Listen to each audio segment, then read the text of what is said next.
President Trump has spoken about the need of others to come together to try and secure the Strait of Hormuz. Was this discussed with NATO, and what's the latest? Well, first of all, I think we now need to de-escalate rather than escalate. So what we probably need is peace mediation. The actual original operation was not discussed with allies, but I'm sure that President Trump is now in conversation with the UK, with France, Germany, the big players. I think President Trump said that NATO faces a very bad future if US allies fail to assist. How should we take that? Well, I think, we obviously have to take everything that the President of the United States says seriously. I think the key now is to focus on the alliance and what we do. We are a defensive alliance, which means that we don't do military attacks as such. We're 32 countries. Of course, after the Cold War, we had some peacekeeping missions, but they were always justified through international law and UN charters. So this is quite different from that. Do you think the US should be helped? I think those countries that have the capacity and the will to help the United States will do that and should do that. We have to understand that the situation, of course, in the Middle East and in the Gulf region right now is extremely serious. We have Iran that has attacked somewhere between 10 to 13 different countries with missiles and drones, and that's why I think any de-escalatory measure right now would be very useful. Iran's interest, though, the problem here is that Iran seems to have three interests. One is to cause damage to its neighbors. Two is to maximize the harm on the global economy through the oil price. And the third one is to keep up their current regime. But how does this de-escalate? First of all, who are the right people or the right person to try and help? Well, we need a ceasefire. So I'm just wondering whether the Europeans or actually India could get involved. We saw Foreign Minister Jaishankar calling for a ceasefire and negotiations just to calm down the temperature and freeze the situation as it is. The problem in these kinds of situations is when you kind of have three players, Israel, the US and Iran, all with more or less different interests. It's very difficult for them to organize themselves into a peace kind of a situation. Do you have a clear understanding of what the US is trying to achieve? I think the original aim, and obviously I don't want to give advice to the US administration, but from what I understand, number one was to shut down the Iranian nuclear program. Number two was to damage their capability in terms of missiles and both launching and defense. Number three were the proxies, so terrorist organizations such as Hamas, Hezbollah, and the Houthis. And number four was regime change. And then, of course, you're going to have to ask the American administration which one of this is more important, which one is going to materialize. President Stubb, the EU High Representative Kaja Kallas was talking about repurposing the EU's Red Sea naval mission to the Strait of Hormuz. Is this a good idea? Well, I haven't seen the latest reports on the EU foreign ministers meeting, but that could be one way of helping out. But that is for the EU foreign ministers to decide, and I think they're still sitting as we are having this conversation, so I don't know the outcome. And I understand you're calling for de-escalation, but how worried are you that this actually escalates, that the conflict widens? I'm worried because what we used to see, especially after the Cold War, were local conflicts, almost like wars of civil wars. Now we're seeing regional. First we saw Israel, Palestine, then we've seen Russia, Ukraine, and now of course we see Iran and 10 to 13 countries. So of course I'm worried. And to all of my European friends or American friends, I sort of asked the question that how would we feel if there were missiles flying in our region to 13 different countries? Of course, we would be extremely worried. And that is the mindset that I think a lot of the countries in the Gulf region and in the Middle East have, because they didn't want this war. And that's the problem. That's why I think we need to bring down the temperature. The United States military has shown its might. There's no question about that. They've hit X amount of targets quite successfully. But now it's time to please calm down. There are also media reports that actually Russia was reportedly sharing intelligence with Iran on the location of U.S. forces. Yeah. Is that true? Well, it's super worrying, yes. I wouldn't put it past them. And this is what I try to tell my American friends as well. that, there are two elements of this. One is that Russia is now giving shaheeds back to Iran, with which they can hit American bases. And two, they're giving intelligence about where the American bases are. So basically giving the executive order to kill American soldiers. And I'd be very worried about that. But of course, as a Finn, I'm more worried about the repercussions on the war in Ukraine, because that's in many ways, our war, which we feel very strongly about. And we're seeing now increased oil prices, which basically feed the Russian war machinery. We're seeing the United States lifting sanctions on Russian oil. We're seeing the U.S. giving a waiver to India for buying Russian oil. So everything is linked to everything. And we now need to get back to focus also on Ukraine. That's why we need a ceasefire in Iran. But is this good or bad news for Ukraine? So if Russia is implicated actually in the war in the Middle East, does it make it more likely that they can't share intelligence with Iran or can't get missiles actually when it comes to Ukraine? Well, if this was a binary, choice between good and bad, I'd say it's bad because of the oil price. In other words, for Ukraine. But the situation actually on the military front for Ukraine is good. They're actually getting back more territory than what Russia is getting. And obviously the lethality of the Ukrainian war machinery and defense forces is very strong, because in the past 3 months there have been over 90,000 dead Russian soldiers, with much, much, much, much less on the Ukrainian side. So from a military perspective, I'm not too worried right now, but from a financial perspective, in other words, feeding the Russian war machinery, I am worried. What do you say to people who say, well, if the U.S. can act this way in Venezuela and Iran, then actually Russia can act this way in Ukraine? I think a lot of countries are now working outside the framework of international law.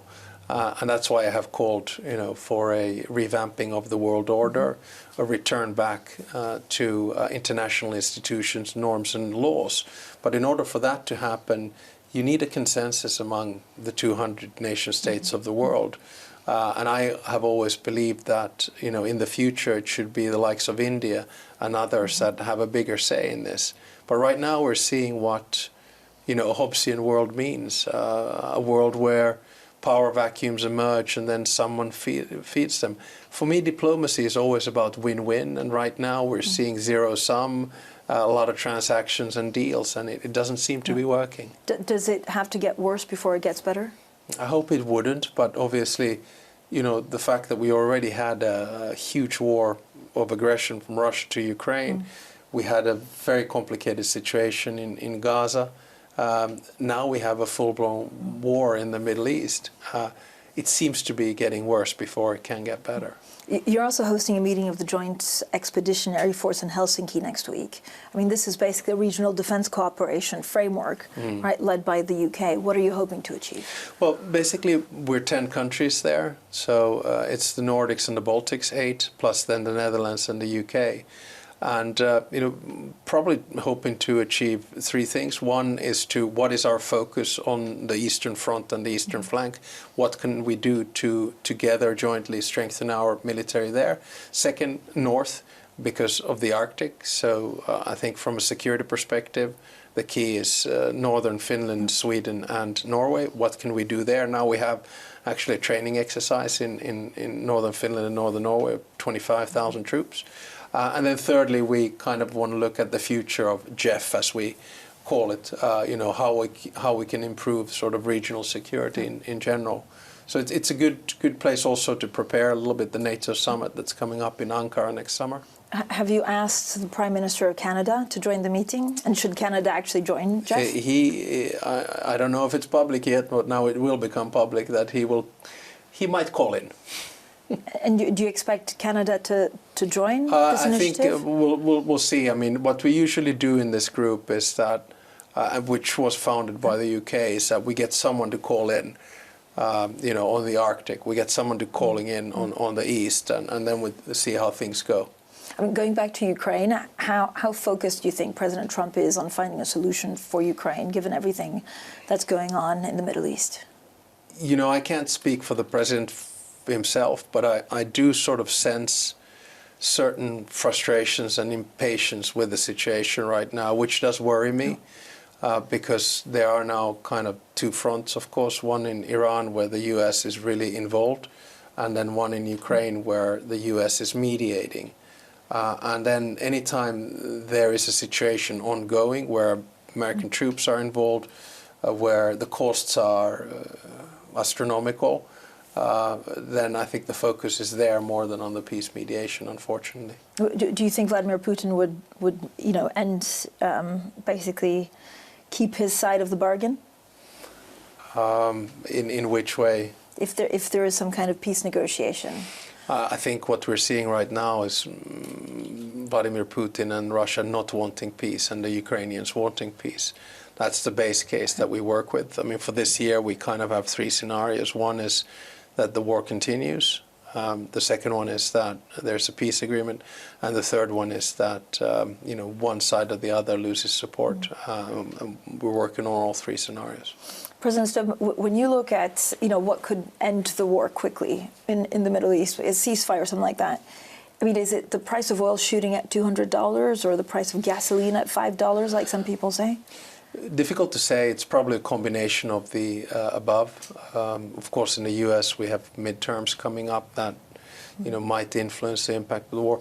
The second one probably because you have sort of a military approach to this and you have a political, and what has the United States and Israel defined as their military achievement? So if it's getting rid of Iranian nuclear weapons, missiles, whatever the case might be, and they decide, and okay, from a military perspective, Mr. President, we have now won. That could end it. And then from a political perspective, I think it's more about markets, the price of oil, price of gasoline, or a gallon of gas in the U.S., as they say. That might sort of, tip the bucket. Do you think that, this actually could tip the world economy into a recession or close to? I think it's too early to say, but I have heard people saying that this could be potentially more serious than COVID. So then we understand the magnitude. Of course, it's different from the oil crisis in 1973 onwards. The premises are different, the flows are different, the energy portfolios of states are different, and of course, the impact on the different regions. So the Straits of Hormuz, they have a bigger impact on Asia than they have on Europe. But to say that we are not, impacted is wrong. No. The U.S. is also impacted. It's about inflation. It could be about interest rates. It's about price of fertilizers. So when you sort of stop 20% of trade in a certain area, it's going to hit all of us in one way or another. And that's why I think it's very important now to get that ceasefire going. When's the last time you spoke to President Trump? We speak or message fairly frequently, and I keep them private. And so you don't have an insight into his state of mind right now or what he's thinking next? I think we tried to have connections with European leaders, world leaders, with President Trump, and tried to figure out how we can best solve this crisis. I myself, in my capacity as president of Finland, I see myself very much in the back office. So if I can share some information on Ukraine or elsewhere to the president of the U.S. or someone else, I hope I'm useful. President Stubb, you're also a great student of defense and military might. What has this war so far taught us about? There's also a huge fight between Anthropic and the Pentagon. It does feel like the front lines are now bought through AI. Do you worry about some of those lines being crossed?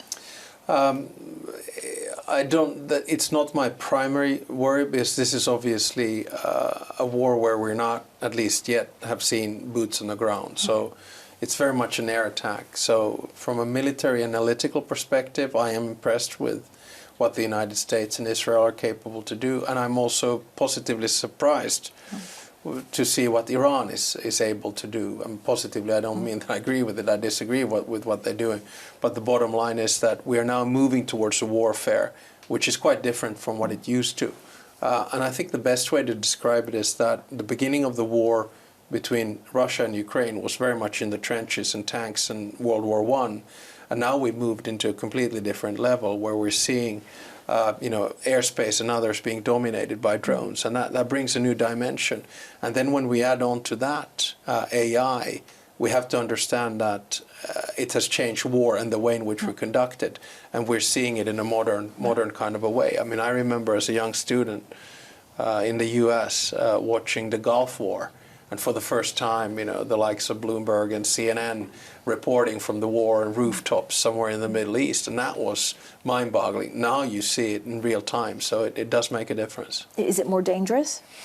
If we were to move to a world where it was conducted by robots, by AI, by unmanned vehicles, and if we would stick to the rules of law, not to rules of war, not to hit civilian targets, then it would be less dangerous. We would be destroying machines. But of course, the world is different. We see the destruction of civilian infrastructure in Ukraine. We see the destruction of civilian infrastructure in the Middle East as well.